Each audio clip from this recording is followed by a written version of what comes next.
Ora, boa tarde a todos. Vamos começar então esta série de audições que tínhamos combinado na reunião de mesa e coordenadores. Eram para ser 11, ficaram 8, porque o PAN e o PCP não tiveram interesse em convidar ninguém. Era perfeitamente livre essa situação. E, portanto, a Assembleia Regional da Madeira também mandou um mail a dizer que até 31 tinha atividades e, portanto, que não podia nesta fase. Portanto, ficaram 8. Se é uma hoje, uma amanhã. Pois tivemos que adaptar estas 8 à disponibilidade de cada orador e ao dia. E por isso ficou aquilo que viram aí já da grelha toda, que é hoje, amanhã e sexta-feira, e depois é na dia 18, terça-feira, 4 seguidas e terminam as audições. Vamos seguir o seguinte método também como estava combinado. Damos a palavra, são 10 minutos para o orador convidado e depois o partido político que é o responsável por este convidado faz a primeira intervenção, depois começamos no partido mais votado e acabamos no último partido com os 5 minutos cada um. No final, o nosso convidado tem mais 10 minutos para poder responder às questões que forem levantadas ou a outras que acha oportunas para complementar. Vou começar então pelo professor Dr. António Pinto Pereira, que o tema é sempre relativo e específico, mas o que nos foi indicado na altura pelo Chega foi matérias relacionadas com relações internacionais e União Europeia, nomeadamente os artigos 7º, 8º, 161, 227 e 295. Não quer dizer que sejam estes artigos, são estes artigos é que tratam destas problemáticas. E, portanto, nesse sentido, e para 20 minutos, todos os oradores e todos os grupos intervenientes basta olharem para o relógio que está aqui à frente, para quando terminar o tempo, não ser preciso o Presidente dizer que já terminou o tempo, mas se for preciso, também daqui também vê, e, portanto, fazemos isso facilmente. Vou passar, então, a palavra ao Sr. Professor para nos fazer, então, a sua alocução inicial sobre esta matéria. Muito obrigado por ter vindo. Muito obrigado, Sr. Presidente da Comissão Eventual para a Revisão Constitucional, Sr. Deputado José Silvano. Quero começar por agradecer um honroso convite que me foi dirigido pelo líder e pelo Grupo Parlamentar do Chega e também por Vossa Excelência para me pronunciar sobre as normas de processo de revisão constitucional relativas às matérias das relações internacionais e da União Europeia, contempladas especificamente, e é disso que vou cuidar de tratar, nos artigos 7º, 8º, 161, 227 e 295 do texto constitucional. Quanto ao artigo 7º, numa análise genérica da norma, começaria por dizer que o número 1 deve manter-se intacto, uma vez que eluda princípios do direito internacional geral ou comum que há muito se encontram estabelecidos entre os Estados. No número 2, diria o que me parece evidente, que a ausência de necessidade de manutenção de referências relativas ao imperialismo e ao colonialismo, compreensíveis numa perspectiva puramente histórica, reportada a 74 ou 76, data da Constituição, e o mesmo com a alusão à dissolução dos blocos político-militares, que vai contra os compromissos internacionais de Portugal em matéria de defesa e de segurança externa, embora mantendo e adaptando o resto do dispositivo. Os números 3 e 4, com menção à autodeterminação, à insurreição, à amizade e cooperação, são inócuos, embora enquadrados numa perspectiva humanista e civilizacional nacional, pelo que nada impede que se mantenham na norma.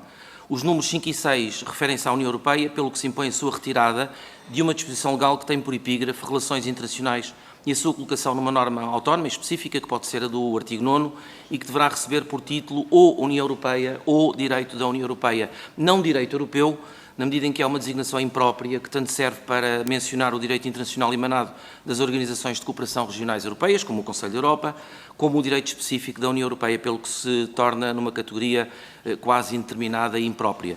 Por outro lado, é hoje indiscutível que o direito internacional e o direito da União Europeia são reconhecidos e estudados cientificamente como dois ramos de direito autónomos, independentes, sem qualquer relação entre si, a não ser pontualmente em determinadas perspectivas de observação, como as que se prendem com a organização e estrutura dos próprios tratados institutivos da União Europeia. Neste contexto, não faz qualquer sentido colocar as matérias dos números 5 e 6 do artigo 7º e as dos números 3 e 4 do artigo 8º do texto constitucional no mesmo lugar, já correspondem a áreas de densidade normativa diferenciadas, não se admitindo que o legislador continue a criar esta promiscuidade no espírito do intérprete.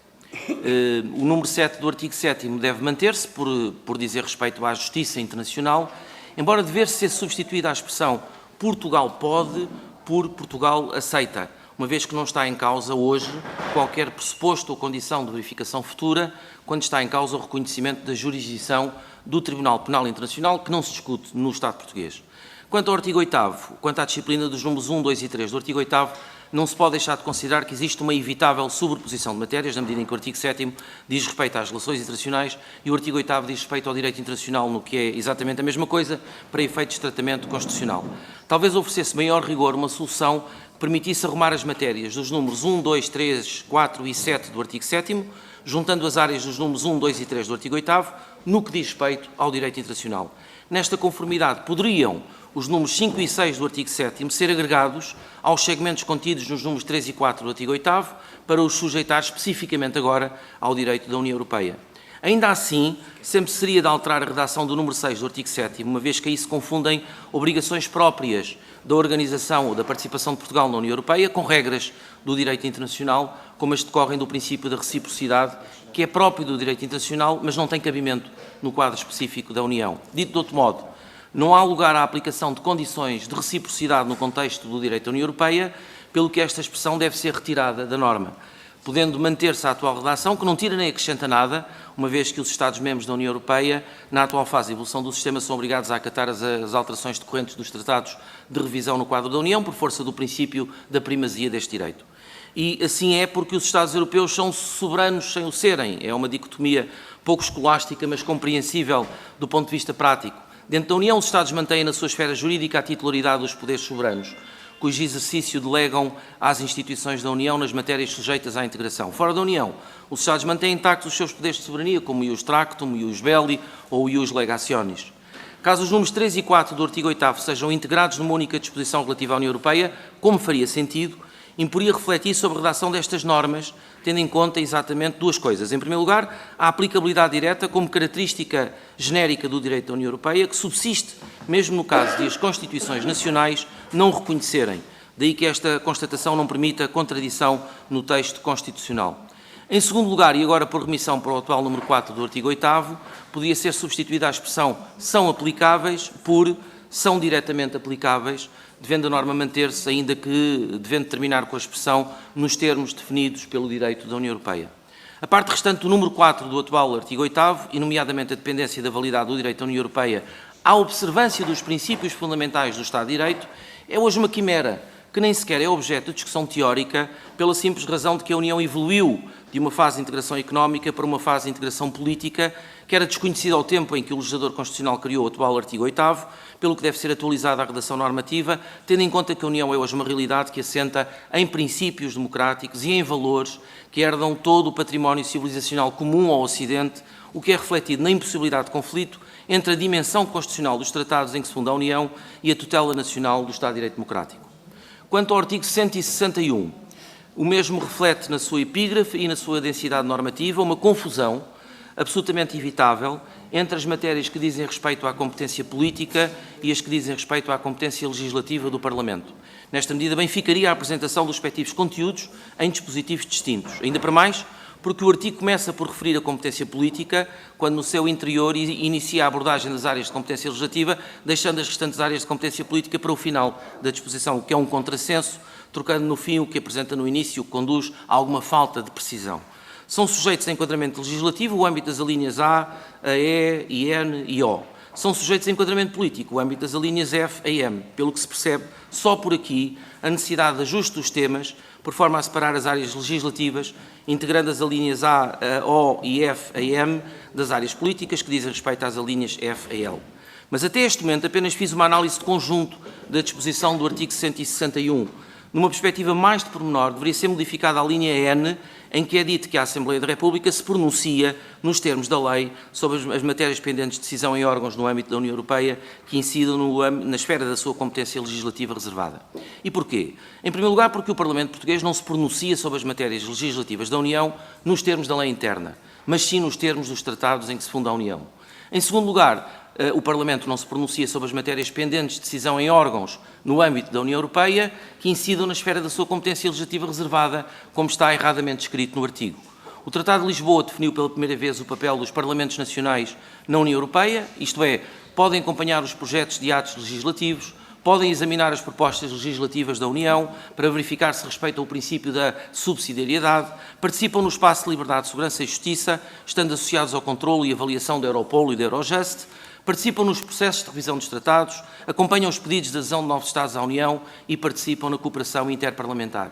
Hoje, o atual artigo 12 do Tratado da União assinala a contribuição ativa dos Parlamentos Nacionais para o bom funcionamento da União, dizendo, e por isso poderia precisamente a redação do artigo 12 do Tratado da União servir para enunciar os conteúdos atualmente conferidos aos Parlamentos Nacionais e aí mencionados nas sucessivas alíneas A a F dessa disposição. Nestes termos, o artigo 12 do Tratado poderia ser aproveitado para a redação de uma nova norma e autónoma do texto constitucional português que sufraga precisamente o papel da Assembleia da República no processo de construção e de consolidação da grande empresa europeia. Quanto ao artigo 227, e em particular no que as suas alíneas V e X apresentam, no que diz respeito às relações entre as regiões autónomas e a União Europeia, sempre se poderá ter presente que as duas regiões autónomas portuguesas são consideradas regiões ultraperiféricas e, como tal, assinaladas nos artigos 349 e 355 do Tratado sobre o Funcionamento da União Europeia.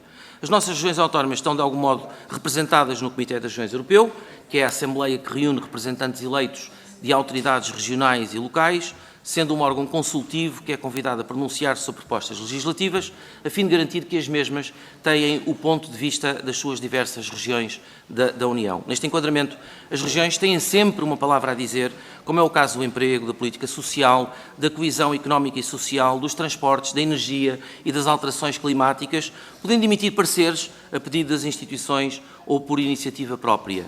Em tese geral, as alíneas V e X do artigo 227 poderiam ser completadas com a menção a que alude o artigo 229, número 2 da Lei Maior, quanto à consulta das regiões autónomas pelos órgãos de soberania nacionais nas questões da competência das regiões autónomas. O que o rigor não autoriza, parece-me a mim, é a alusão que consta da parte final da alínea X do artigo 227 da Constituição, quando declara que as regiões autónomas transpõem atos jurídicos da União. Se pensarmos na figura da diretiva, que é suscetível de transposição, é um ato legislativo no quadro da União, por definição obrigatório em todos os seus elementos e, por princípio, um ato carecedor de transposição para o direito interno de cada país, de acordo, é certo, com as regras de competência estabelecidas nas diversas Constituições nacionais, isto é, pode ser a Assembleia ou o Governo a terem competência para o fazer, mas a transposição é feita através de atos legislativos nacionais, o que conduz à intervenção da Assembleia ou do Governo, mas não me parece cabível que seja esta matéria pertencente às regiões autónomas. Dito de outro modo, o artigo 288, terceiro parágrafo, do Tratado sobre o Funcionamento da União Europeia impõe que a diretiva vincule o Estado-membro destinatário quanto ao resultado a alcançar, do que resulta que essa vinculação legislativa seja concretizável por lei ou decreto-lei na enumeração dos atos normativos incita no artigo 112, número 1 da Lei Fundamental, mas não por meio de decreto legislativo regional, o que, por evidente consequência, exige a alteração da norma do artigo 227, a linha X da Constituição. Por fim, o artigo 295 da Lei Fundamental contempla a possibilidade de referendo nacional quando estejam em causa processos de revisão dos tratados. Sobre este tema, a começar por observar que os tratados da União, na sua gênese, são instrumentos jurídicos sujeitos ao direito internacional, como tal entram em vigor depois de terem sido ratificados por todos os Estados no quadro das respectivas normas constitucionais, tal é a expressão mencionada, por exemplo, no artigo 54 do Tratado da União Europeia ou no artigo 357 do Tratado sobre o Funcionamento da União Europeia. Em Portugal, refere o artigo 115, número 3 da Constituição, que o referendo só pode ter por objeto questões de relevante interesse nacional que devam ser decididas pelos órgãos de soberania competentes. Nestes termos, nada impede a convocação de um referendo sobre a aprovação de um tratado de revisão no quadro da União, contanto que o mesmo respeite a multiplicidade de competências previstas no sistema típico de freios e contrapesos, ou de checks and balances, caracteriza a nossa lei constitucional com a intervenção da Assembleia e do Presidente da República. Serve isto para dizer que a ratificação dos tratados da União, no quadro constitucional português, pode ter na sua origem a sujeição prévia a referendo, de decisão a tomar e posterior aprovação por parte da Assembleia da República. Agora, talvez esta disciplina exija a adequada harmonização com vista a levar a norma do artigo 295, até por estar situada no segmento relativo às disposições finais e transitórias, ao campo de intervenção subsequente aos números 3 e 5 do artigo 115, onde deveria estar, já que esse é o local próprio para tratar da figura do referendo. Sr. Presidente, cheguei ao fim da minha intervenção, espero ter contribuído modestamente para o sucesso dos trabalhos desta Comissão. Muito obrigado pela vossa atenção. Depois, no final, terá mais 10 minutos para ver as questões que se levantam aqui. E vou passar, então, em primeiro lugar, ao grupo Chega, que fez este agendamento, passando a palavra ao Sr. Deputado Diogo Pacheco de Amorim. Muito obrigado, Sr. Presidente. No projeto de revisão constitucional apresentado pelo Chega, não se propunha qualquer alteração na parte referente ao direito internacional e às questões de política externa, não por as não considerarmos importantes e relevantes, como é evidente, mas porque entendermos que nada havia a alterar ao que, sobre a matéria, a atual Constituição já contempla. Contudo, e tendo em conta propostas por outros partidos apresentadas nesta Comissão, pareceu-nos que seria útil ouvir a opinião de alguém que consideramos devidamente credenciado, reservando-nos a possibilidade de podermos, nesta fase, apresentar as nossas próprias propostas. Ouvida a intervenção inicial do Sr. Dr. António Pinto Pereira, parece-nos que há, de facto, várias coisas a propor e que fazem todo o sentido. E quero, assim, agradecer ao Sr. Dr. António Pinto Pereira pela sua presença nesta Comissão e agradecer-lhe também e antecipadamente pelas respostas às seguintes perguntas. Aliás, em parte já respondidas, mas eu gostaria de ter a coisa mais clarificada. A primeira pergunta, várias das propostas que estão em debate no âmbito deste processo de revisão constitucional visam incluir, no artigo 7º, preocupações de cariz ambiental. Será que considera pertinente esta inclusão, Sr. Doutor? Uma segunda pergunta. Outras propostas visam a eliminação do número 4 do artigo 8º, relativo à aplicação das normas dos tratados que regem a União Europeia e as normas emanadas das suas instituições serem aplicáveis na ordem interna. Qual, na sua opinião, o justo equilíbrio entre essa aplicação das normas dos tratados que regem a União Europeia e as normas emanadas das suas instituições e a salvaguarda da nossa soberania, neste caso materializada pelo poder delegado pelos portugueses nesta Assembleia da República? Ainda uma terceira pergunta. Num outro campo, o Bloco de Esquerda e o Partido Comunista Português vêm propor que o envolvimento de contingentes militares e de forças de segurança no estrangeiro tenha que passar pela Assembleia da República. Esta é uma opção política que, por razões que nos parecem óbvias, não acompanhamos, mas também sobre este ponto era importante ouvir a sua opinião. Por fim, pergunto se ainda faz sentido que as regiões autónomas, e essa já praticamente está toda respondida, possam participar em negociações de tratados e acordos internacionais que diretamente lhes digam respeito, podendo inclusivamente pedir a suspensão das negociações. Parece-nos um claro exagero, o Sr. Dr. António Pinto Pereira já em grande parte respondeu a isto, mas de qualquer forma queria que isto ficasse bem claro. Muito obrigado, Sr. Presidente, muito obrigado. Muito obrigado também, Sr. Deputado. Passo agora a palavra ao Sr. Deputado João Paulo Rebelo, pelo Grupo Parlamentar do PS. Muito obrigado, Sr. Presidente. Cumprimento as senhoras e os senhores deputados e cumprimento naturalmente o Dr. António Pinto Pereira, a quem agradeço a exposição que fez, enfim, no fundo, a partilha da sua visão sobre estes artigos muito concretos da nossa Constituição, como já referidos, o 7º, o 8º, o 161, o 227 e o 295, tratam, de facto, das matérias que têm que ver com as relações internacionais, enfim, com o direito internacional e algumas competências políticas e legislativas, e depois o tema muito específico do Tratado Europeu também.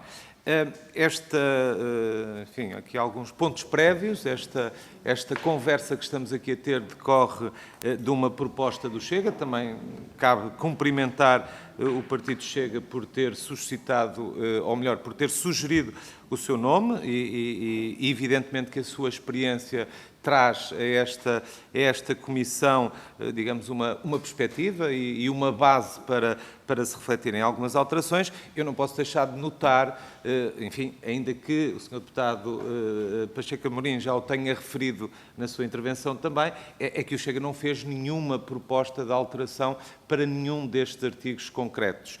É certo que no âmbito e no processo de revisão constitucional eles vão poder ser alterados e vão poder ser alterados inclusivamente com propostas ou sugestões que agora o Partido Chega faz, mas eu não queria deixar de notar porque inicialmente quando percebemos que o Sr. vinha falar especificamente destes artigos, e tendo sido proposto pelo Partido Chega, digamos, ficámos com alguma curiosidade de perceber exatamente o intuito concreto. E agora fica mais esclarecido e, enfim, em nome do Partido Socialista e do Grupo Parlamentar do Partido Socialista, o que é que eu posso dizer? Nada de muito novo ao que se tem vindo aqui a dizer. O Grupo Parlamentar do PS entende esta revisão como sendo uma revisão na continuidade. Portanto, do ponto de vista, digamos, substancial, não entendemos que sejam necessárias grandes alterações à nossa Constituição, contudo, ao nível de direitos fundamentais, e nomeadamente já aqui referidos, os direitos ambientais, direitos digitais também, somos, diria, convocados e simpatizantes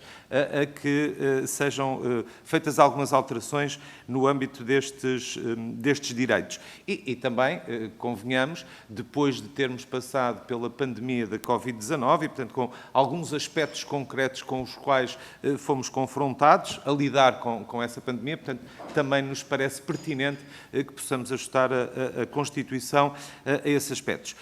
Do ponto de vista destes artigos concretos, eu diria que a sua perspectiva volto a dizer, ou pode ser enriquecedora deste debate. A mim, muito pessoalmente, devo dizer-lhe que sou sensível a alguns argumentos que trouxe aqui relativamente a alguns dos artigos, nomeadamente o que referiu no artigo 161, portanto, na linha N, parece-me, assim, à partida fazer sentido. Naturalmente que isto obrigará a discussões internas também do próprio grupo parlamentar. Relativamente ao último artigo, portanto, ao 295, percebi, e já agora pedia-me que esclarecesse, que não tem nada contra, digamos, a realização de referendos, acha apenas que é uma questão de forma, diria, o artigo não deveria estar neste capítulo e poderia estar noutro da Constituição. Julgo ter compreendido bem e, para terminar, diria que, enfim, compreendo também a sua posição relativamente a algumas referências e a alguma semântica, se quisermos, realmente do imperialismo, do colonialismo, dos blocos políticos militares. Diria que compreenderia até melhor se estivéssemos não em 2023, mas estivéssemos em 2021, vamos supor. Portanto, desde o ano passado, eu diria que esta questão dos blocos político-militares, se calhar, ganhou alguma atualidade, assim como mesmo o imperialismo, ou pelo menos algumas tentativas que temos vindo a observar, naturalmente, isso já percebeu claramente ao que me refiro, a esta invasão da Ucrânia. E, portanto, termino agradecendo, de facto, a sua exposição, a sua locução a esta Comissão, que dá um contributo, do meu ponto de vista, positivo para a discussão que está em curso. Muito obrigado.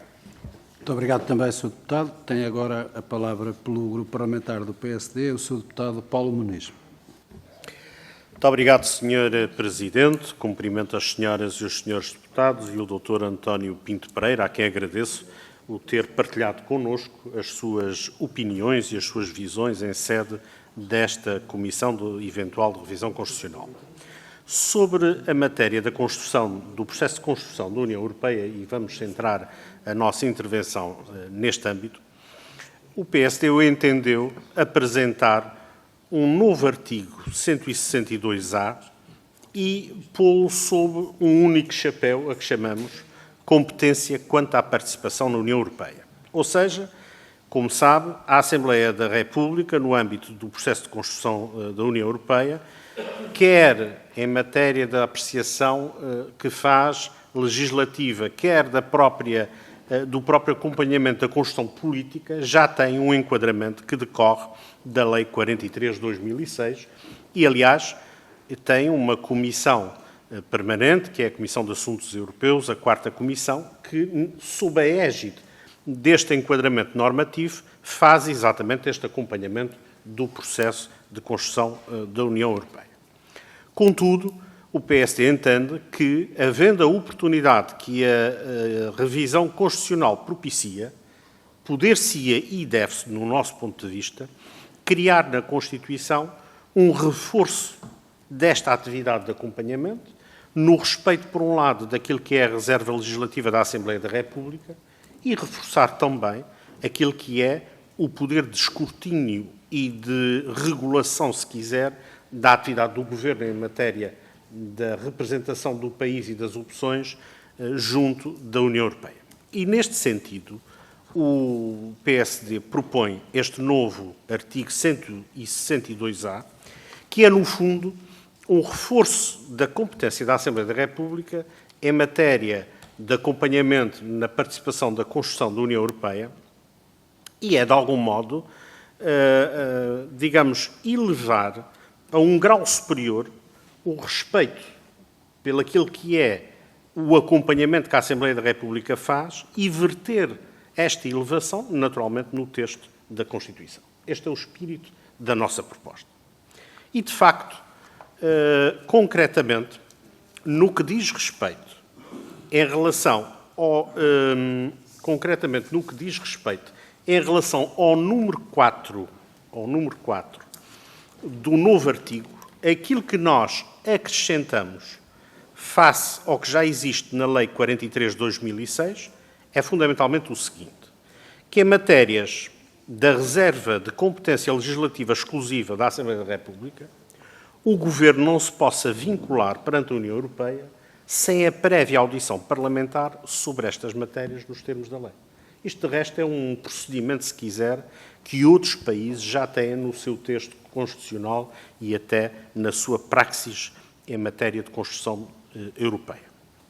E, portanto, há aqui uma vontade de não deixar só na Lei Ordinária 43 de 2006 o que é a regulação dos aspectos do escrutínio das iniciativas, naquilo que é os aspectos e a pronúncia da Assembleia da República, naquilo que são todos os processos de decisão europeia em matéria legislativa e também, de algum modo, se quisermos, consagrar e verter na Constituição a capacidade de fiscalização e de acompanhamento do próprio Governo, do escrutínio da atividade do Governo, naquilo que são as decisões junto da União Europeia que vinculam o país. Portanto, há aqui, se quiser, um elevar da importância destas ações do país e deste contributo do país, em particular na matéria legislativa de construção do processo europeu, e estar consagrado explicitamente na Constituição e não somente numa lei ordinária, como hoje em dia acontece. E, portanto, esta é a nossa visão, se quiser, de uma valoração reforçada do papel da Assembleia da República em matéria de construção europeia, mas também um alinhar com aquilo que são práticas mais avançadas daquilo que é o vincular os executivos previamente à sua, ou endossar a sua capacitação para, em nome do país, perante a União Europeia, assumir compromissos que são da reserva exclusiva legislativa desses países. Muito obrigado. Muito obrigado, Sr. Deputado. Passo a palavra agora à Iniciativa Liberal, ao Sr. Deputado João Coutinho de Figueiredo. Muito obrigado, Sr. Presidente. Saúdo a si, todos os senhores e senhores deputados, e uma saudação especial, um agradecimento pela presença do professor António Pinto Pereira e também pela riqueza da sua exposição inicial, que respondeu a algumas das dúvidas que eu lhe ia colocar e, portanto, não irei incidir delas. Outras foram já colocadas, subsistem duas, e, aliás, pedir-lhe se podíamos ficar com uma cópia desta sua intervenção inicial, porque há vários aspectos que eu gostaria ainda depois de voltar a reler.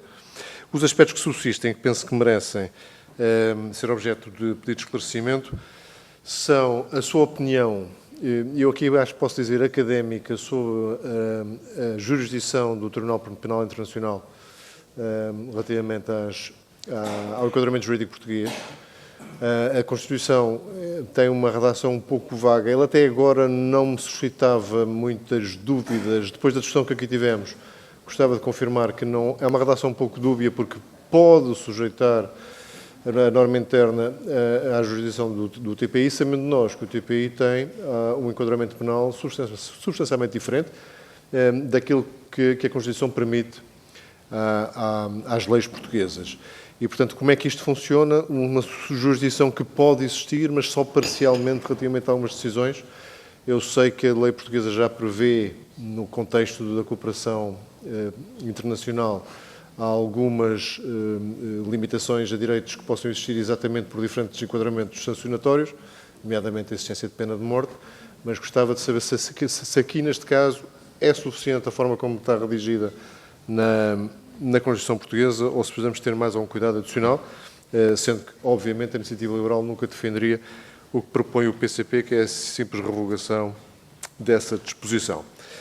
A outra matéria que foi aqui longamente discutida e que ainda me deixou dúvidas, que penso que a sua experiência e conhecimento pode ajudar a esclarecer, é o tema dos impactos práticos daquilo que se pode chamar a desconformidade do Estatuto Político-Administrativo da Madeira relativamente à Constituição, nomeadamente relativamente àquelas matérias que nunca foram adaptadas às versões que na República foram adotadas relativamente à incompatibilidade de exercício de cargos públicos, de cargos e disponibilidades, a incompatibilidades desses titulares de cargos políticos. Nunca foram transpostas para o enquadramento jurídico da região autónoma da Madeira, tendo sido nos Açores em larguíssima medida.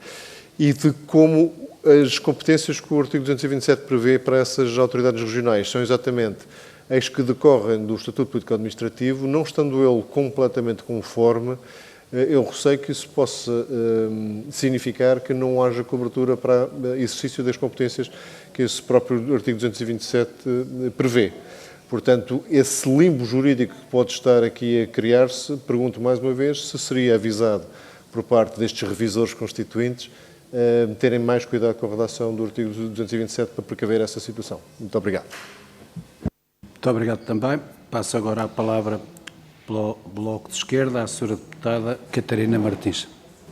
Obrigada, Sr. Presidente. Cumprimento todas e todos. Agradeço ao Dr. António Pinto Pereira estar aqui e partilhar connosco a sua visão. Temos visões diferentes. Há uma matéria que eu gostaria de compreender. Há perguntas que já foram aqui feitas e eu não vou repetir, até pelo bem do nosso tempo, e esperarei a sua resposta. As Constituições são filhas do seu tempo, seguramente. Há ainda assim questões que, se calhar, não estão tão desatualizadas quanto isto. Na verdade, questões que orientam a nossa política internacional, como os direitos humanos, o respeito pela autodeterminação dos povos, o combate aos imperialismos, aos blocos político-militares, são, julgo eu, o que pode fundar um consenso no país, que é muito alargado, por exemplo, quando nos deparamos com situações como a invasão da Ucrânia. Eu bem sei que depois, que noutras matérias, a Constituição é materialmente incumprida e também nas relações internacionais, isso podia levar-nos a uma longa discussão sobre a NATO, que também não pretendo abrir aqui. Há também outras questões, como, por exemplo, o colonialismo, que eu diria que são importantes como guias nas nossas relações internacionais. É importante não esquecer, por exemplo, o Saara Ocidental, a última colónia em África, provavelmente, e como é determinante que na nossa Constituição o combate ao colonialismo esteja presente quando falamos das relações com os nossos vizinhos, Marrocos e Espanha. E, portanto, eu diria que às vezes coisas que podem parecer muito filhas do seu tempo acabam por ser guias também no tempo hoje. Mas há uma outra questão que na sua intervenção me levanta mais dúvidas e que tem a ver com a atualização do texto constitucional à evolução da construção europeia. Tenho muitas reticências de princípio, sobre o que possa ser uma subordinação da nossa Constituição aos tratados europeus, ou seja, sobre a própria hierarquia das questões. Sendo que sou acérrima defensora da cooperação internacional e, portanto, também da construção com respeitos pelos povos. Mas, para lá das questões de princípios que podíamos estar aqui a discutir, há uma questão dos tempos. A última revisão constitucional mais lata foi em 2004. Depois houve uma revisão constitucional muito cirúrgica em 2005, por causa da questão do referendo europeu. O Tratado de Lisboa é de 2007. Na verdade, as revisões constitucionais em Portugal, exigindo, aliás, uma maioria ampla de 2/3, são raras, tendem a ser raras. E a legislação europeia bem pode mudar neste tempo. E eu pergunto-me se a ideia de conformação ou de subordinação dos princípios constitucionais ao que é hoje a construção de tratados europeus não pode, de facto, deixar até o país descalço. Porque a estabilidade do direito europeu, ou da legislação europeia ou dos próprios tratados não é tão grande quanto isso. não só porque neste período algo como o Tratado de Lisboa foi assinado, como apareceu também, por exemplo, o Pacto Orçamental, o Semestre Europeu, que alterou em muito as relações europeias, como temos, por exemplo, quando falamos de, enfim, falou de uma integração política em que há um património comum de valores. Eu pergunto-me, quando há Estados autoritários como a Hungria, se estamos tão certos desse património comum e de qual será o caminho que vamos ter, e também quando observamos o Brexit. Entre uma revisão constitucional e outra aconteceu tudo na União Europeia. Tivemos um país a sair da União Europeia e temos até hoje a tentar resolver os problemas que isso cria para um outro Estado, a Irlanda, nomeadamente com os acordos de Sexta-feira Santa, que ainda são um problema por resolver. E, portanto, eu pergunto-me como é que... ou seja, compreendendo eu que algumas das sugestões que faz são de uma atualização que tem a ver com o facto da Constituição ser filha do seu tempo, pergunto-me se outras não correriam o risco de tornar a Constituição da República Portuguesa não apenas subordinada a tratados europeus, mas ainda por cima subordinada a uma realidade que é bastante mais instável do que o consenso democrático em Portugal. Muito obrigado, Sra. Deputada. Passava agora à Sra. Deputada Inês Sousa Real, do PAN. Muito obrigada, Sr. Presidente. Agradeço a presença do professor Dr. António Pinto Pereira nesta comissão. Tendo em conta que houve aqui algumas questões, eu tive o cuidado de estar a acompanhar a audição também no gabinete e por isso acompanhei aquilo que foram as suas intervenções. Há aqui um aspecto que gostaria de deixar como questão prévia. Para o PAN, esta Constituição é um elemento norteador de direitos humanos que para nós é imprescindível e esta revisão constitucional deve servir sempre para densificar os direitos humanos, para acompanhar uma visão mais progressista da sociedade, nomeadamente em matéria de sustentabilidade, proteção ambiental e também proteção animal, e jamais para constituir um retrocesso civilizacional. O Sr. Professor falou há pouco e afirmou que a Constituição é filha do seu tempo. Nós já tivemos, nomeadamente quem propôs esta audição, afirmações de que esta Constituição deveria ir para o caixote do lixo da história. Pergunto-lhe se, quando refere que a Constituição é filha do seu tempo, se acompanha este tipo de opções políticas ou se, de facto, acha que esta revisão constitucional deve manter a linha de harmonização, quer com as normas internacionais em vigor, quer também com a articulação com o Tribunal Penal Internacional, como aqui já foi referido, o próprio direito da União Europeia e, acima de tudo, a defesa intransigível dos direitos humanos. Muito obrigado, Sra. Deputada. E agora, para terminarmos esta audição, vou dar a palavra ao Sr. Professor Dr. António Pinto Pereira para fazer as considerações que achar convenientes sobre esta matéria. Muito obrigado, Sr. Presidente. Eu começo...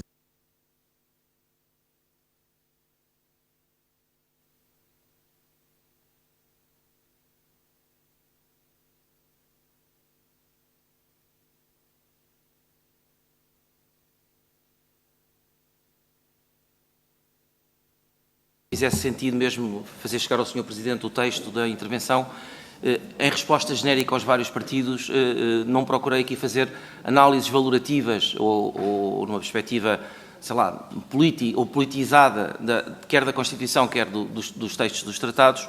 Procurei fazer uma análise jurídica mais ou menos técnica, tanto quanto possível rigorosa das matérias que aqui nos trazem, porque eu ensino estas matérias há 30 anos, e quando estou a ensinar aos meus alunos que há normas que tratam do direito internacional e do direito da União Europeia no mesmo sítio, tenho dificuldade em fazê-lo. E os meus alunos, que já percebem um bocadinho das matérias, especialmente já são finalistas nas várias áreas da licenciatura, também não entendem.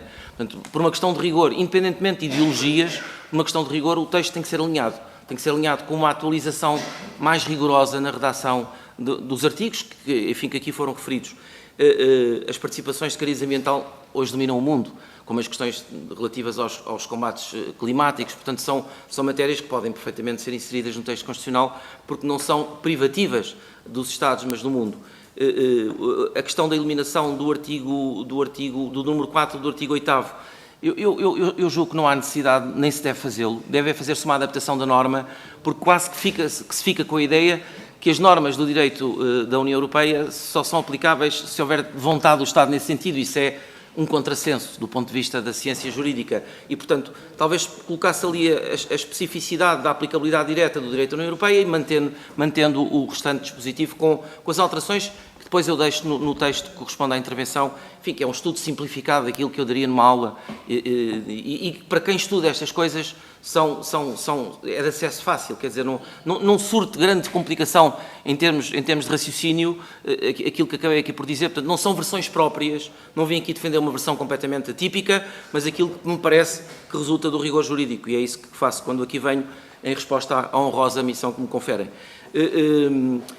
A questão das obrigações de Portugal relativamente, por um lado, à cooperação internacional e ao Tratado do Atlântico Norte, e, por outro lado, às missões, não só militares, como de paz, como de gestão e manutenção de conflitos e de pacificação, que a União Europeia nos impõe, e por isso é que temos contingentes militares de Portugal por força de missões, quer da NATO, quer da União Europeia, isso não me parece que exija uma autorização específica, porque se o Parlamento tivesse que recusar uma dessas missões, era o próprio Estado que estaria a ficar em causa no âmbito das suas relações, das relações que tem pacíficas, quer com as organizações internacionais, neste caso de cooperação militar, quer com a União Europeia. Portanto, não faz sentido essa dependência, esse grau de dependência. Foi colocado aqui por vários grupos parlamentares uma questão que desde 1960, peço desculpa em dizê-lo, mas está ultrapassada pelo Tribunal de Justiça da União Europeia, quer dizer, o direito da União Europeia prima sobre o direito nacional contrário. Agora, podemos estabelecer aqui graus de dependência, para não dizer todo o direito interno é dependente do direito da União, creio que não. Os tratados são mais importantes que as Constituições nacionais. Prova disso é que sempre que há uma revisão dos tratados, alteram-se as Constituições para não entrar em rota de colisão com os tratados. Aconteceu isso várias vezes em Portugal. Portanto, não se pode dizer que a Constituição está acima do Tratado da União, que isso seria ausência de rigor, não tenho outra expressão para qualificar isto. Agora, quando falamos em atos das instituições, regulamentos, diretivas e decisões, aí não têm uma superioridade em relação às Constituições nacionais, têm em relação aos atos legislativos nacionais. Portanto, diria em 4 andares que temos os tratados, as Constituições, os atos legislativos da União e os atos legislativos nacionais. E temos que manter esta respeitabilidade, porque senão estamos a ir contra as regras do jogo e isso não faz sentido, por mais que eu compreenda que está sempre em causa o interesse da pátria, de Portugal e os nossos interesses nacionais, mas temos compromissos que já são longos, desde 1986 que os assumimos e temos sido, apesar de todo, um Estado, enfim, ao início mais incumpridor do direito da União, hoje menos, mas, portanto, acho que não faz sentido voltar outra vez a debater essa questão. Quanto às demais questões, eu agradeço muito a simpatia enfim, a delicadeza com que me colocaram essas questões.